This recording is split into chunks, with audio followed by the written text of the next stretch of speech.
അസ്സലാമു അലൈക്കും വറഹ്മത്തുള്ളാഹി. എൻ്റെ പ്രിയപ്പെട്ട സുഹൃത്തുക്കളെ, സിറാജുദ്ദീൻ കാസിമി ഉസ്താദിൻ്റെ രോഗത്തിനെ കുറിച്ച് എൻ്റെ പ്രിയമുള്ളവരെ വാട്സപ്പിലും ഇൻസ്റ്റാഗ്രാമിലും ഒരുപാട് വൈറലായി കൊണ്ടിരിക്കുകയാണ്. അതൊക്കെ നിർത്തിയിട്ട് എൻ്റെ പ്രിയമുള്ളവരെ, ഉസ്താദ് തന്നെ ഫേസ്ബുക്ക് അക്കൗണ്ടിൽ ഞാനിപ്പോൾ സുഖമാണ് സുഹൃത്തുക്കളെ എന്ന് ഫോട്ടോ ഇട്ട് അയച്ചിട്ടുണ്ട്.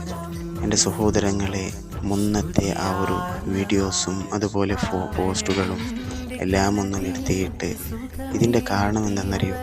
ഈ മൊബൈലുകളില്ലാത്ത ഉമ്മമാർ, അതുപോലെ വാപ്പമാർ, പ്രായമെത്തിയവർ, അവർ വിഷമത്തിലാണ്. പലരും ഉസ്താദിന് സുഖമില്ല എന്ന് പറയുന്ന വിഷമത്തിലാണ്. ഞാൻ കണ്ടു, പലരെയും കണ്ടു. എൻ്റെ പ്രിയമുള്ളവരെ, അതൊക്കെ നിർത്തിയിട്ട് ഉസ്താദിൻ്റെ ആരോഗ്യത്തിന് വേണ്ടി ദുആ ചെയ്യുക. അതുപോലെ ഞങ്ങൾക്കും ദുആ ചെയ്യുക. അല്ലാഹു റബ്ബ് സുബ്ഹാനഹു വ തആല ഉസ്താദിൻ്റെ രോഗങ്ങളെല്ലാം ശിഫയാക്കിയിട്ട് ഞങ്ങൾക്കും അല്ലാഹു ആരോഗ്യവും ആഫിയത്തും നൽകുമാറാകട്ടെ എന്ന് പറഞ്ഞുകൊണ്ട്